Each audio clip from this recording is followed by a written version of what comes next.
Very good morning to one and all present over here. હું યુગ શાહ અને આજે મારી ઇઝી લર્નિંગ સેન્ટરની જે 2 વર્ષની જર્ની છે, જે મારો એક્સપિરિયન્સ છે, તે હું તમારી સાથે શેર કરવાનો છું.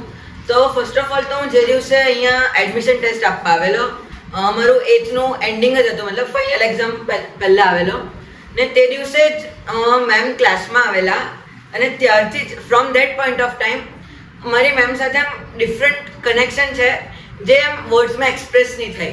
અને સરે ત્યારે ઇન્ટરવ્યૂ લીધેલો અને એમને અમુક ક્વેશ્ચન્સ પૂછેલા કે મારી હોબીઝ કેવી છે, ફેવરેટ સબ્જેક્ટ કયો છે, મને કયો સબ્જેક્ટ ડિફિકલ્ટ લાગે છે. અને તે જ પોઈન્ટે મને ખબર પડી કે there is something very different here. અને પછી એ જ પત્યું અને 9thમાં આવ્યા, ટ્યુશન ચાલુ થયું બટ ઓનલાઈન. એમ ઓનલાઈનમાં તો મજા આવતી બટ એટલી બધી નહીં જે અહીંયા રહીને આવે છે ઓફલાઈન મોડમાં. જ્યારે 9th ઓલમોસ્ટ ફિનિશ થવા આવ્યું ત્યારે અમે અહીંયા ઓફલાઈન મોડમાં આવેલા, ત્યારે અહીંયાને રિયલ મજા ખબર પડી કે એમ કેટલી બધી મજા આવે.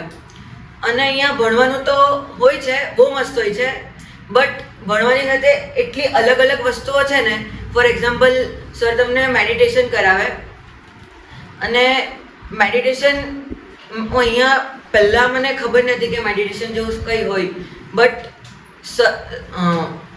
મને એનાથી બેનિફિટ થયો છે જ્યારથી સરે કીધું. હું કરું છું રેગ્યુલરલી તો નહીં બટ કરું છું ને બેનિફિટ ખબર પડી છે. પછી સર ડિફરન્ટ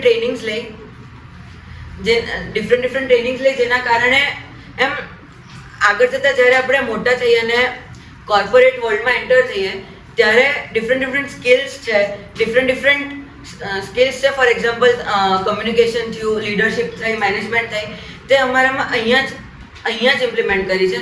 તો હું સરને એ બાબતે થેન્કફુલ છું. અને હજુ બી એક કમ્પ્લેન છે સરને, સર તમે કશે ફરવા નહીં લઈ ગયા, તે હવે ફ્યુચરમાં હોય તો લઈ જજો NTSC વાળાને.